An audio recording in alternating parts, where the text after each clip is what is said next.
In the quiet corner of her room, lit only by the soft glow of her laptop screen, Sarah typed her heart out in what would be her last message to John before they met. "I can't believe this day is finally here," she wrote, her fingers trembling with a mix of nervous excitement and raw emotion.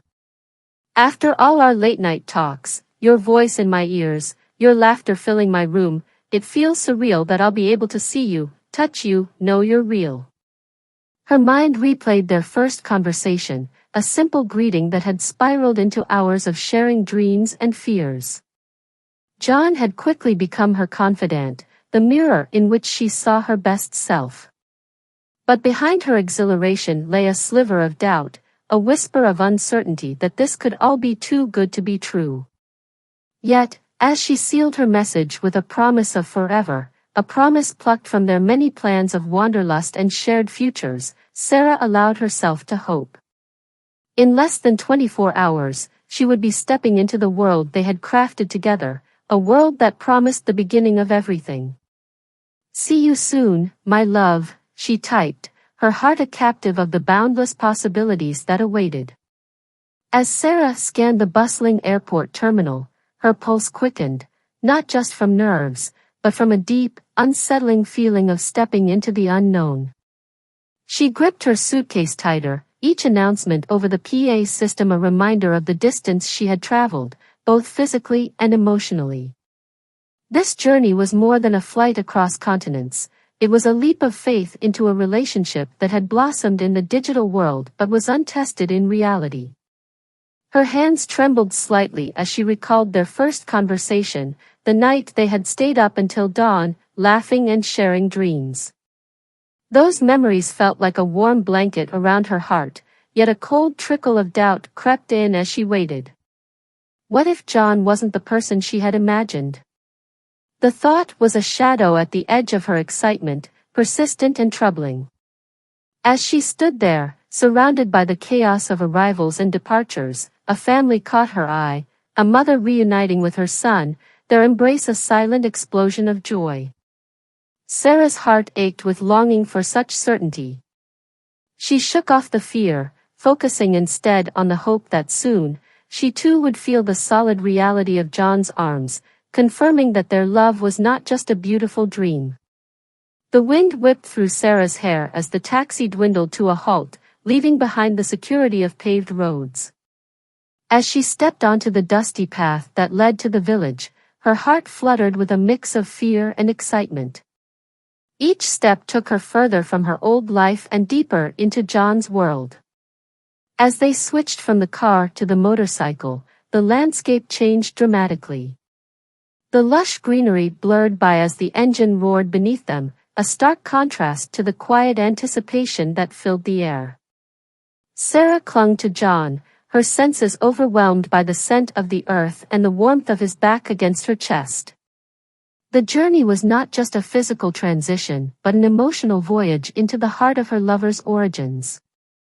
John's laughter echoed over the engine's hum, reassuring yet distant, as if he were part of this wild, untamed land. Sarah tried to etch every detail into her memory, the way the sunlight filtered through the tall trees, the sudden coolness as they passed under their vast canopies, and the soft murmur of the village life that began to emerge from the wilderness. This was a world she had only imagined through John's stories, a world she was now experiencing with every bump and turn in their path. As Sarah steadied herself on John's back, the cold river water lapping against their legs, a sudden sense of vulnerability washed over her. She had traveled thousands of miles to meet the man she loved, yet the whispers of the local girls echoed ominously in her mind, casting a shadow over her sunny expectations.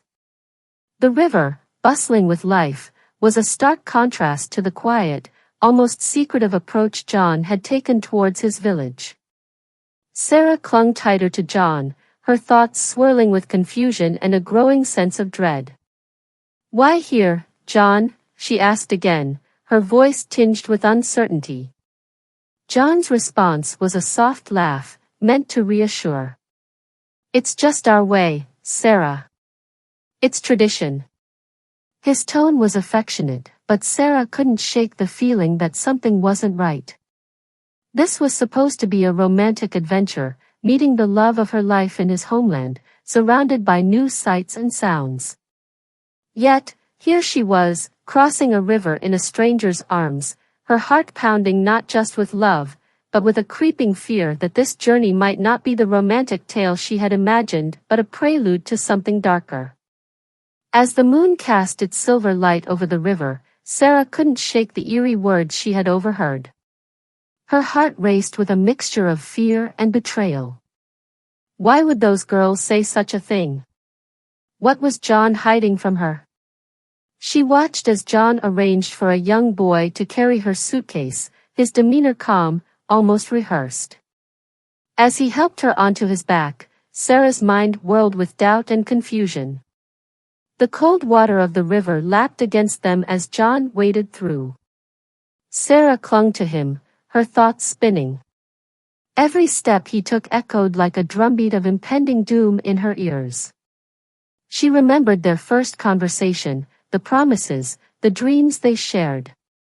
Now, the warmth of those memories clashed painfully with the chilling scenario unfolding. "Are you okay?" John's voice broke through her reverie, his tone gentle yet somehow distant. Sarah nodded, forcing a smile, her eyes searching his. Could this really be the man she had fallen in love with? The man who spoke of a future together, now possibly leading her into a nightmare? The disconnect between the John she knew and the one beside her now deepened the pit of dread in her stomach. In the dead of night, as the village slept under a blanket of stars, Sarah lay awake, her mind racing with fear and confusion. She had come here filled with dreams of love and adventure, only to find herself ensnared in a nightmare she could not understand. The whispers of the girls at the river haunted her, and John's strange behavior only deepened her unease. As she sat on the edge of the bed, the wooden floor creaked under her weight, echoing the turmoil in her heart. John had been her beacon during her darkest days, and now, the very thought that he might harbor sinister intentions shattered her. But as she pondered her next move, the kindness of his family flickered in her memory, a stark contrast to the dark whispers that clouded her mind. Determined to seek the truth, Sarah decided to confront John directly. She needed answers to quell the storm of doubt and fear inside her. With every step towards him, her resolve strengthened, yet her heart trembled, not knowing what truths the morning light would unveil. In this moment, Sarah was not just fighting for her safety, but also grappling with the painful possibility of betrayal by the man she loved. In the dead of night, as the moon cast eerie shadows through the small window, Sarah's heart raced with a chilling realization. She was alone in a foreign land, with danger lurking in every corner of John's seemingly peaceful village. Despite the warm welcomes and the joyful interactions earlier, her boyfriend's actions revealed a sinister truth. She was part of a dark and ancient ritual she didn't understand. Trembling with fear, Sarah clutched her phone, her only link to the outside world, yet it remained stubbornly silent, devoid of any signal. The walls of the room seemed to close in on her, each creak and whisper of the wind a sinister chorus to her rising panic. She thought of her family, her friends, and the life she had so abruptly left behind for a love that had turned into a trap. As she prepared to escape, Sarah's mind replayed the happy moments with John, now tainted by betrayal. Her heart ached for the love she still felt, mingling with the bitter sting of deception. Yet, it was this very love that had blinded her to the warnings, the small signs she had chosen to ignore. Now, she knew she must trust only herself if she was to survive this nightmare. With a deep, steadying breath, she pushed the window open wider, her resolve hardening. It was time to flee, to find her way back to safety, no matter the cost. In the dead of night, as Sarah stumbled into the old woman's hut, her eyes swollen with tears and heart laden with fear, an unexpected warmth enveloped her. The elderly woman, with her wrinkled face and sharp eyes, seemed to peer straight into Sarah's soul. "Come inside, child," she murmured gently, her voice a soothing balm to Sarah's frayed nerves. As they sat by the flickering firelight, the old woman fetched a blanket and wrapped it around Sarah's shivering shoulders. "You're safe here," she reassured her, handing Sarah a steaming cup of herbal tea. The warmth from the cup seeped into Sarah's chilled hands, grounding her to the moment. "Tell me everything, my dear," the woman urged, her eyes kind yet piercing. Sarah hesitated, the words catching in her throat. But the kindness in the old woman's gaze encouraged her, and slowly, the harrowing tale poured out. Sarah spoke of love, betrayal, and a frightful escape that brought her to this stranger's doorstep. The old woman listened intently, her expression softening with each word.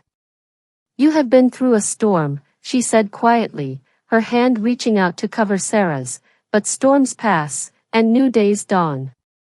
You are stronger than you know." With those words, Sarah felt a glimmer of hope pierce through the darkness of her ordeal. In the dead of night, as the village lay silent under a starless sky, Sarah's heart raced with the drumming of her own pulse echoing in her ears. The ground beneath her feet felt unstable, as if at any moment, it could give way and swallow her whole. Despite the fear gnawing at her insides, she pressed on, her breaths ragged and desperate. Brian, with eyes wide and fearful, glanced back frequently, ensuring no one had followed them. His small hand gripped Sarah's tightly, a lifeline in the overwhelming darkness. "We're almost there," he whispered, his voice a mix of fear and determination. The moonlight shimmered on the river, a silver path that seemed both inviting and ominous. As they reached the riverbank, Sarah's resolve wavered. The water looked deep and menacing, and for a moment, she imagined it pulling her under, dragging her away from the hopes of freedom. But then she looked at Brian, his youthful face set in a brave mask, and something shifted within her. This boy had risked everything for her, a near stranger, and she couldn't let his courage be in vain.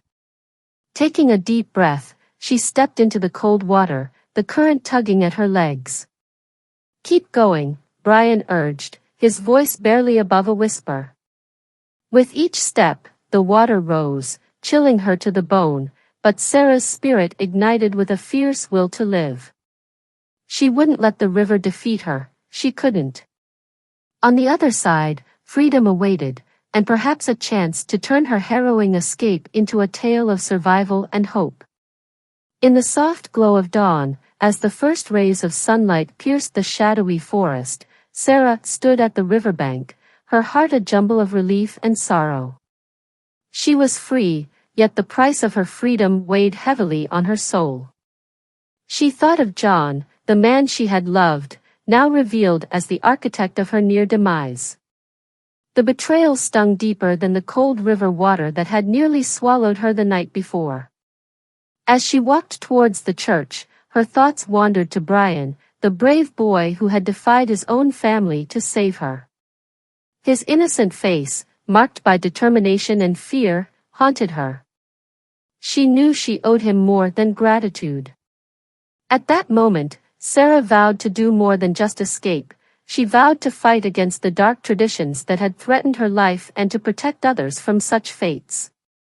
Reaching the church, Sarah found the doors open, welcoming her into a sanctuary where she could finally rest. Inside, she collapsed into a pew, her tears mingling with prayers of thanks and promises of action. This ordeal had not only saved her from the brink but had also ignited a fierce determination to challenge the shadows with light.